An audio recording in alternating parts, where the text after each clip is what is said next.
Healing వాస్తుతులకి స్వాగతం. ఈ యొక్క వీడియో స్థలము కొనుగోలు చేసే వాళ్ళకి చెప్పేటటువంటి సలహా అన్నమాట. చాలామంది ఏం చేస్తున్నారంటే ఇల్లు కట్టేటప్పుడు మాత్రమే వాస్తు అని చెప్పి మా దగ్గరికి సలహాలకు వస్తున్నారు. సరే, మీ యొక్క స్థలం పంపించండి, వాటి యొక్క కోఆర్డినేట్స్ పంపించండి, అవి ఎంతవరకు దిక్కులకు సరిపెట్టి ఉన్నాయనేది మేము చెక్ చేస్తాం. అంటే దిక్కులకైనా సరిపెట్టి ఉండొచ్చు, లేదా కొంత డిఫ్లెక్షన్ అనేది ఈశాన్యానికి తిరిగి ఉండొచ్చు. కొన్ని సందర్భాల్లో అదే డిఫ్లెక్షన్ ఆగ్నేయానికి తిరిగి ఉండొచ్చు. అటువంటప్పుడు ఆగ్నేయానికి తిరిగి ఉన్నది అనే లెక్క వచ్చినప్పుడు ఏంటంటే మనము ఇల్లు సింహద్వారాన్ని మార్చే పరిస్థితి చూడాలి. అదే వీధికి సరిపెట్టి కట్టడానికి కొంత ఆక్షేపణ ఉంటుంది. ఎందుకు? అది ఒక నెగిటివ్ ఎఫెక్ట్ ఏమైనా తీసుకుంటుందేమో అనేటువంటి భయము. శాస్త్రంలో టీచర్స్ చాలా క్లియర్గా చెప్పారు, ఇల్లు ఆగ్నేయ ప్రాచ్యగా ఉండకుండా ప్రయత్నం చేయమని చెప్పారు. చాలామందికి ఒక ప్రశ్న వేస్తున్నాను నేను, ఎందుకు మీరు స్థలం కొనుక్కునేటప్పుడు ఆ యొక్క ప్లాట్ కొనుక్కునే ముందే అది డైరెక్షన్స్కి ఏ రకంగా ఉంది అనేటటువంటి సర్వీసెస్ తీసుకోరు మీరు?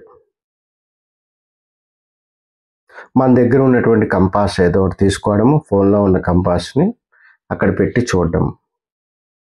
ఒక 90 డిగ్రీలు దగ్గరగా చూపెడితేనేమో అది ఒక తూర్పు ముఖంగా ఉందనుకుంటాం. ఒక 180 డిగ్రీలే ముళ్ళు ఉంటే మనకి అందులో ఉన్నటువంటి దీన్ని బట్టి ఓకే ఇది దక్షిణం అని చెప్తాం. ఒక 270 ఉంటే పశ్చిమం అనుకుంటాం.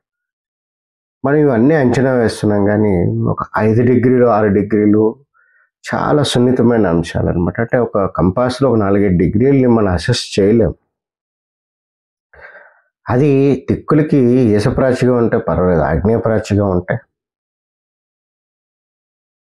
మనం ఒక స్థలం కొనుక్కునేటప్పుడు కూడా ఒక 1% తక్కువ కాకుండా బ్రోకింగ్ ఏజెంట్కి ఇస్తాం. ఇవాళ కనీసం ఏ స్థలం కొనాలన్నా 30 లక్షలు లేకుండా లేదు.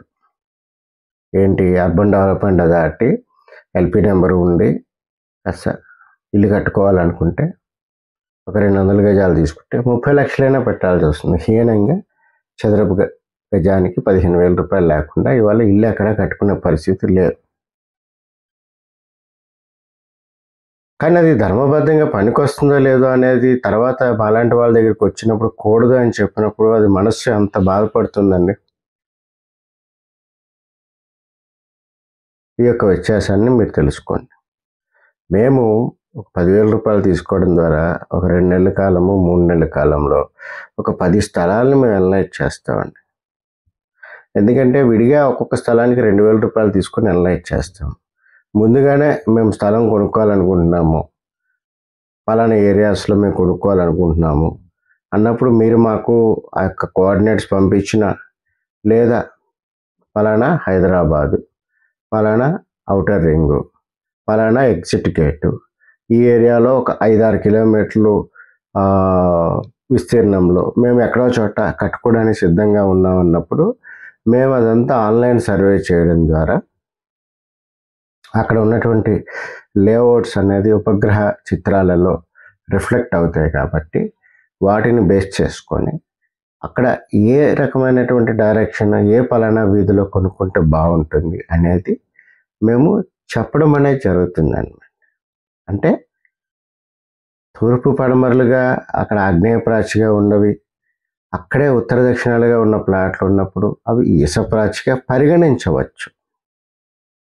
అందువల్ల అక్కడ ఎంత డిఫ్రాక్షన్ తిరిగి ఉన్నది అనేది ముందుగా అర్థం చేసుకోవాలి. తర్వాత అది ఏ దిశకు ఈశప్రాచి కింద పరిణమించింది, ఏ దిశకు ఆగ్నేయ ప్రాచి కింద పరిణమించింది అనేది ఒక అంచనా అనేది వేయగలగాలి. అంతే తప్పితే మీకున్నటువంటి కంపాసులతో మీరు చూసుకోవడం ద్వారా లాభం జరిగేదానికంటే నష్టమే ఎక్కువ జరుగుతుందండి. అందువల్ల భూమికి ఒక నిర్దేశితమైన పద్ధతిలో అలైన్మెంట్ చేసి ఇల్లు కట్టుకోవాలి. ఆ అలైన్మెంట్ అనేది శుద్ధ ప్రాచి కిందైనా ఉండాలి, ఈశప్రాచికైనా ఉండాలి. చాలామంది ఏంటంటే ఒక తూర్పు ఉత్తరాలు తీసుకునేటప్పుడు ఈశప్రాచి అనుకుంటారు. ఒక తూర్పు దిక్కుగా ఉన్నదానికి కూడా ఒక ఈశప్రాచి చేయడం ఒక పద్ధతి, ఒక ఉత్తరంగా ఉన్నదానికి ఒక ఈశప్రాచి చేయడం ఒక పద్ధతి, ఒక దక్షిణ పశ్చిమాలిగా ఉన్నప్పుడు ఒక ఈశప్రాచి చేయడం అనేది ఒక పద్ధతి. పద్ధతులు మారుతూ ఉంటాయి అక్కడ. అది క్షుణ్ణంగా అభ్యాసం చేసినటువంటి వారికి మాత్రమే తెలుస్తుంది. అందువల్ల ధర్మబద్ధమైన ఇల్లు కట్టుకోవాలి అనుకునేటప్పుడు మీరు ఎక్కడ కొనుక్కోవాలో కూడా, ఏ ప్లాట్ కొనుక్కోవాలి, ఏ సందులో కొనుక్కోవాలి అనేది కూడా భూమి మొత్తం మీద నాట్ ఓన్లీ ఒక ఏపీ సంబంధించిన, తెలంగాణ సంబంధించిన తెలుగు రాష్ట్రాలే కాదండి. మేము పలానా అమెరికాలో ఉన్నాము, మేము పలానా యూరోప్లో ఉన్నాము, మేము పలానా ఆస్ట్రేలియాలో ఉన్నాం. ఎందుకంటే వాస్తు అనేది same for this planet earth. ఎందుకంటే మనం అందరం భూమిపైనే ఉన్నాం. కాకపోతే ఒకరు ఉత్తరార్ధ గోళంలో ఉన్నారు, ఒకరు దక్షిణార్ధ గోళంలో ఉన్నారు తప్పితే, లేదా మన భూమధ్య రేఖ నుంచి ఇక పోల్స్కి, నార్త్ పోల్కి ఎంత దగ్గరగా ఉన్నాము, సౌత్ పోల్కి ఎంత దగ్గరగా ఉన్నాము అనే వ్యత్యాసం తప్పితే తూర్పు అనేది అందరికీ అనానమస్గా వర్తిస్తుంది. భూమధ్య రేఖం పైన ఉన్నా కింద ఉన్నా సరే. అందువల్ల స్థలం కొనుక్కునేవాళ్ళు ముందుగానే, స్థలం కొనుగోలుకు ముందే ఎక్కడెక్కడ కొనుక్కుంటే ఏ రకమైన పరిస్థితి ఉందనేది ఒక అవగాహనకు వచ్చి మీరు కొనుక్కుంటారని చెప్పి ఆశిస్తూ, థ్యాంక్ యూ వెరీ మచ్.